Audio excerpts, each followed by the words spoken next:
Bonjour tout le monde, aujourd'hui on va parler de la vie du regretté Louis Nicolin. Donc j'avais fait une vidéo sur la vie de Giroud pour rendre hommage à ces vrais amoureux du football. Je voulais faire du vivant de Louis Nicolin parce que c'était vraiment quelqu'un que j'appréciais dans son comportement et qui dégageait une très bonne image. Malheureusement, eh bien, il est décédé trop tôt pour que je puisse faire cette vidéo. Donc j'ai décidé de vous parler de sa vie, de vous expliquer qui il était et de vous permettre du coup de un peu mieux connaître le personnage. Louis Nicolin est né le 29 juin 1943 à Valence, donc une ville du sud de la France.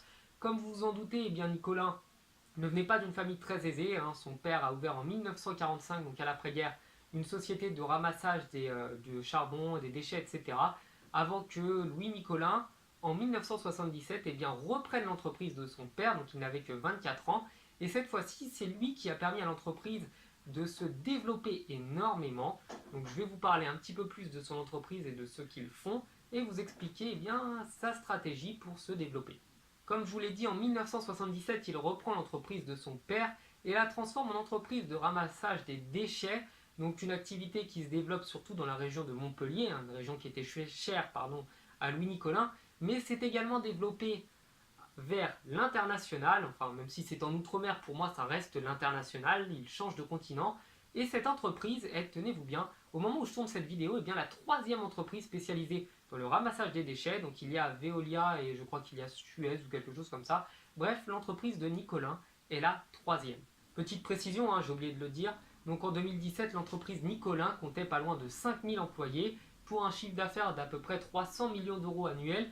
Donc c'est une somme assez impressionnante, un chiffre d'affaires pareil, c'est vraiment que l'entreprise a des bons résultats, mais l'entreprise permet quand même à 5000 personnes de se nourrir, de manger, de boire, de dormir, bref. L'entreprise Nicolin emploie également beaucoup de personnes en France. Alors je sais que vous allez vous demander, mais comment ça se fait que Nicolin est devenu le président emblématique de Montpellier alors que son secteur d'activité professionnelle n'était pas du tout celui-là. Donc c'est lorsqu'en 1974, il reprend un club amateur, celui de la Paillade de Montpellier, qu'il décide de développer ce club et de le faire monter, donc bien entendu monter sportivement, il ne fait pas ça à coups de millions d'euros, donc le club monte grâce à de bons joueurs, dont je ne vais pas vous parler parce que ce serait vraiment trop long, donc jusqu'en 1982, où ils atteignent pour la première fois de leur histoire la première division, ce qui correspondrait à la Ligue 1, pardon, et le club en 1987 devient professionnel et change de nom et prendra le nom que l'on connaît actuellement, donc le club du Montpellier Hérault. Toujours dans les années 70, Nicolas était joueur de rugby. Je sais, ça peut surprendre, il n'était pas footballeur.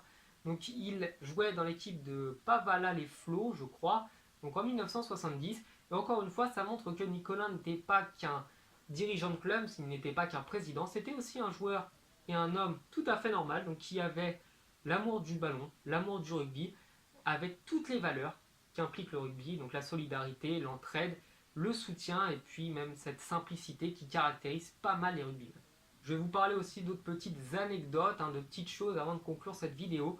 Donc Louis Nicolin possédait une collection de maillots de 4500 maillots, la plupart étant portés par des joueurs, donc des maillots de match, des maillots emblématiques. Il avait notamment le maillot de Cruyff avec deux bandes, celui qu'il avait refusé de porter puisqu'il avait un conflit avec Adidas.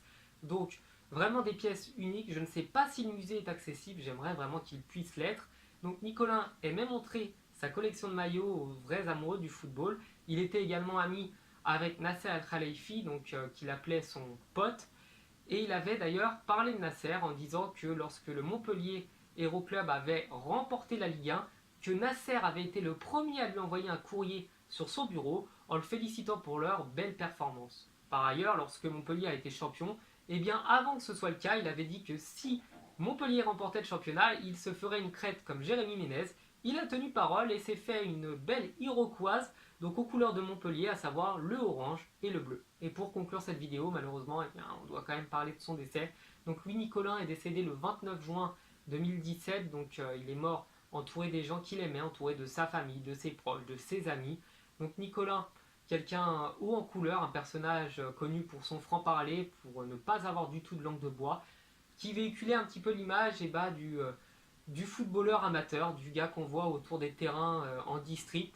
Nicolin, un amoureux quand même du football, quelqu'un qui a vraiment fait beaucoup de choses pour la ville de Montpellier, qui lui a donné un peu plus de notoriété, puisque la ville de Montpellier est quand même une grande ville, mais pas aussi célèbre, que depuis l'arrivée en Ligue 1 et puis le championnat remporté par Montpellier. Et bien voilà, cette vidéo est terminée, j'espère qu'elle vous aura plu.